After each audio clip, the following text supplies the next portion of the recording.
سب سے بنیادی بات یہ ہے کہ کلمہ لا الہ الا اللہ اس کو دعوت میں لاؤ۔ ہر مسلمان کا سب سے پہلا کام یہ ہے کہ وہ روزانہ اس طرح لا الہ الا اللہ کی طرف دعوت دے جس طرح روزانہ صبح شام کھانا کھانا اپنے بدن کی قوت اور غذائیت کے لیے لازم سمجھتا ہے۔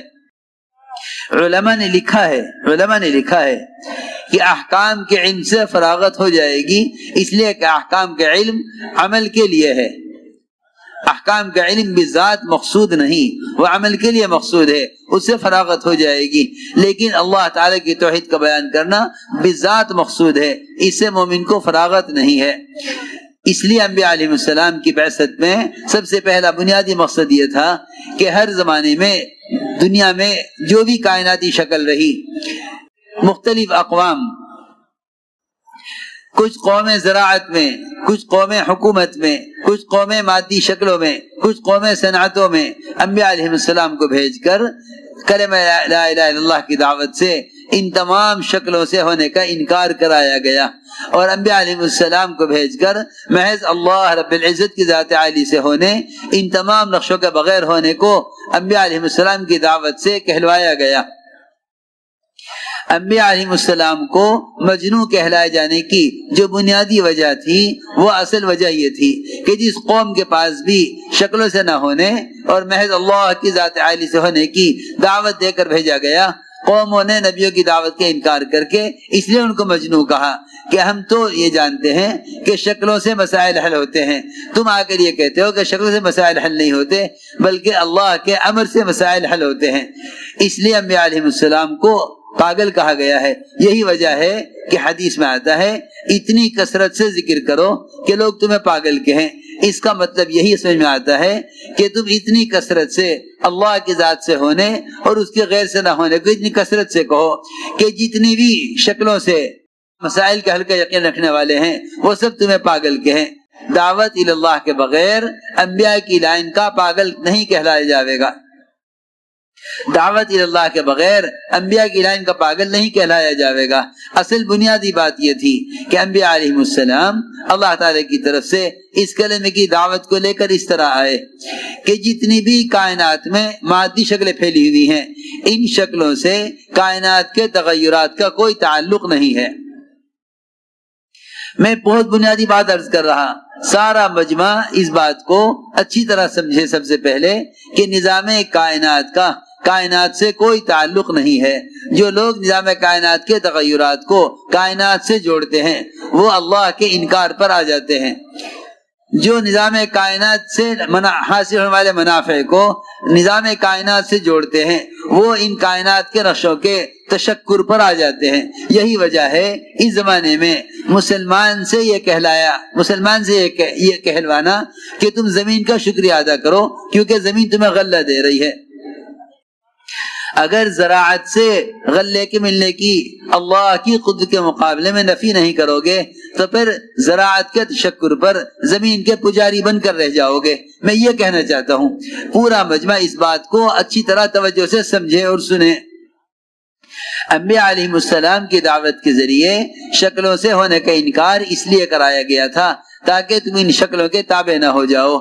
لا تسجدوا للشمس ولا للقمر واسجدوا للہ الذی خلقہن، کیونکہ دیکھو میری بات یاد رکھیو، سجدے کا سب سے بڑا مقصد اظہار تشکر ہے۔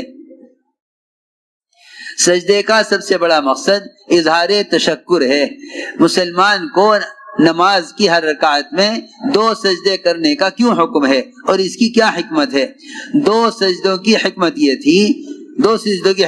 تھی کہ پہلا سجدہ تو اللہ کے امر کی وجہ سے کیا تھا تمام ملائکہ نے آدم علیہ السلام کو۔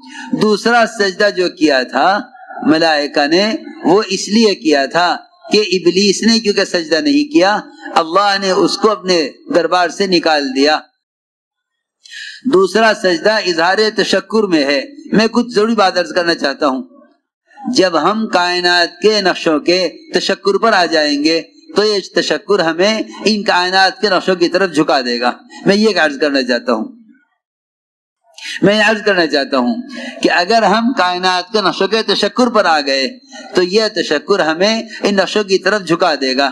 میں تم سے صراحتاً کہہ رہا ہوں کہ مسلمان سے اس کا مطالبہ ہونا کہ تم زمین کا شکریہ ادا کرو کہ زمین غلہ دے رہی ہے، نہیں، تم زمین سے غلے کا ملنے کا انکار کرو۔ شکر کا تقاضا یہ ہے کہ تم زمین سے ملنے کا انکار کرو۔ ابراہیم علیہ السلام نے شکر اور شرک ان دونوں کا فرق اس طرح بتلا دیا۔ اللہ نے فرمایا ابراہیم علیہ السلام کے بارے میں لم یکن من المشرکین شاکرا لانعمہ، کہ مشرک نہیں تھے بلکہ شاکر تھے۔ کیا مطلب ہے؟ مطلب یہ ہے کہ شکلوں سے ملنے کا انکار کیا۔ ساری شکلیں نمرود کے قبضے میں تھی، ساری شکلیں نمرود کے قبضے میں تھی۔ وہ ان شکلوں پر قابض ہونے کی وجہ سے الوہیت کا دعویٰ کرتا تھا کہ کیونکہ میرے قبضے میں شکلیں ہیں اور شکلوں کے بغیر تم پل نہیں سکتے، لہٰذا مجھے بڑا مانو تو پھر میں تمہیں شکلوں سے پالوں گا۔ یہ بات ابراہیم علیہ السلام کو چبھتی تھی، کیونکہ ابراہیم علیہ السلام ان انبیاء میں سے ہیں جن کو اللہ تعالیٰ نے براہ راست ہدایت دی ہے۔ اللہ نے براہ راست ہدایت دی ہے، ان میں سے ابراہیم علیہ السلام ہیں۔ ابراہیم علیہ السلام کو اس بات کی الجھن تھی کہ جب پالنے والے اللہ ہیں تو پھر پلنے کی نسبت اللہ کے غیر کی طرف کیسے ہو سکتی ہے؟ سوال کیا ماں سے کہ کون پالتا ہے؟ کہ تجھے میں پالتی ہوں۔ تجھے کون پالتا ہے؟ کہ آزر پالتا ہے۔ آزر کو کون پالتا ہے؟ کہ نمرود پالتا ہے۔ نمرود کو کون پالتا ہے؟ یہاں آ کر پلنے کا سلسلہ ختم ہو گیا، کیونکہ پالنے والے نمرود کو سمجھا جاتا تھا۔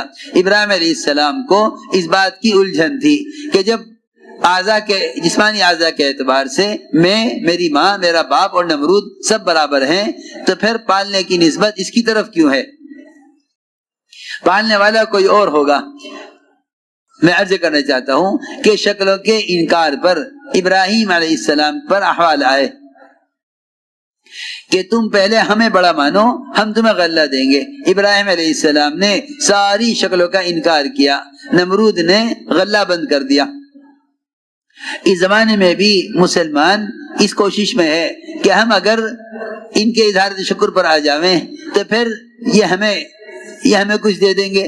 میری بات وجہ سے سننا، مسلمان یہ سوچتا ہے کہ اگر ایک بات میں باطل کی بات مان لی جاوے تو پھر یہ ہمیں حق کے معاملے میں کچھ کام کرنے کی گنجائش دے دیں گے۔ ایسا ہرگز نہیں ہے۔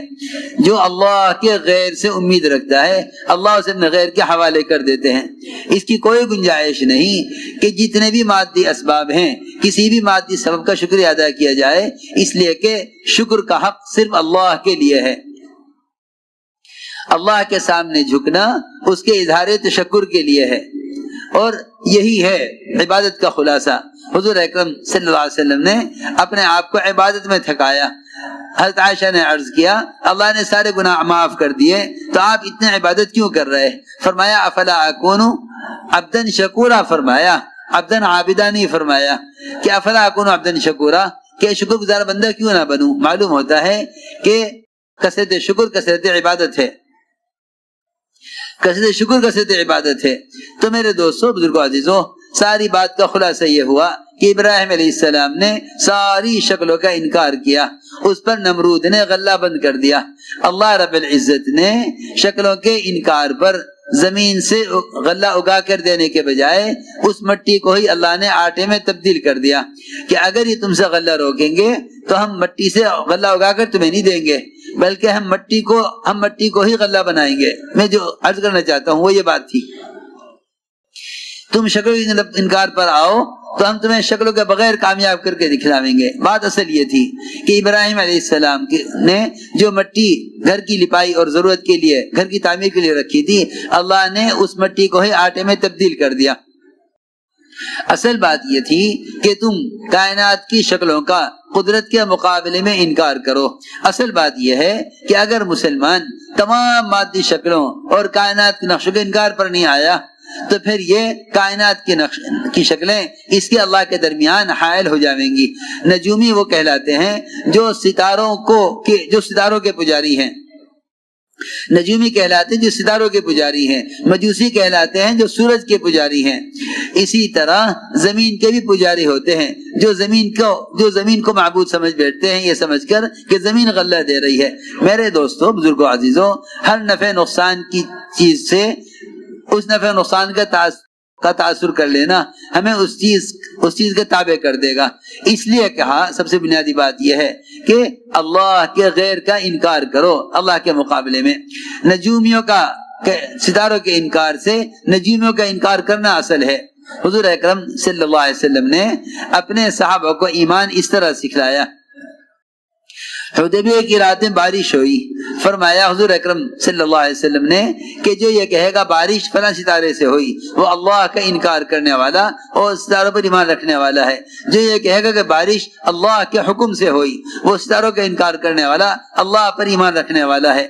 یہ ایک میں نے وجہ بتائی، ورنہ اس زمانے میں عام طور سے لوگ یہ سمجھتے ہیں کہ کائنات کا نظام کائنات سے چل رہا ہے۔ ہم کائنات کے نظام کے تغیرات میں کائنات کی شکلوں کا انکار کریں، یہ ہے ایمان سیکھنا، ایمان سکھلانا۔ کائنات کے جتنے بھی تغیرات ہیں ان کے تغیر کا تعلق کائنات کے نقشوں سے نہیں ہے۔ سائنس کا خلاصہ یہ ہے کہ نظام کائنات کائنات سے چل رہا۔ ایمان کا تقاضا یہ ہے کہ نظام کائنات براہ راست خالق کائنات سے چل رہا ہے۔ حضور اکرم صلی اللہ علیہ وسلم نے ہر موقع پر اپنے صحابہ کے ذہن کو ظاہری شکلوں سے ہٹا کر اللہ کے امر کی طرف پھیرا۔ ایک صحابی نے آ کے عرض کیا اونٹوں میں خارش پھیل گئی۔ آپ نے فرمایا اونٹوں میں خارش کیسے پھیل گئی؟ صحابی نے عرض کیا ایک اونٹ کو ہوئی تھی پھر سب کو ہو گئی۔ آپ نے فرمایا پہلے اونٹ کو کہاں سے ہوئی؟ یہ بتلانے کے لیے کہ اونٹوں میں خارش اونٹوں سے نہیں، ایک اونٹ سے نہیں پھیلی، بلکہ ہر اونٹ کو براہ راست اللہ کے امر سے آئی ہے۔ اللہ رب العزت جس مرض کے لیے، جس بیمار کے لیے فیصلہ کریں گے وہ بیماری اللہ کے امر سے آئے گی، وہ بیماری اللہ کے امر سے آئے گی۔ عبداللہ بن عمر رضی اللہ تعالیٰ عنہ کوڑ کے یعنی مجزوم کے ساتھ بیٹھ کر ایک پلیٹ میں کھانا کھاتے تھے۔ لوگ کہتے تھے اسے جزام کی بیماری ہے، آپ اس پلیٹ میں کھانا نہ کھائیں۔ فرماتے تھے جزام کی بیماری کا امر اللہ کی طرف سے اس کے لیے ہے، میرے لیے نہیں ہے۔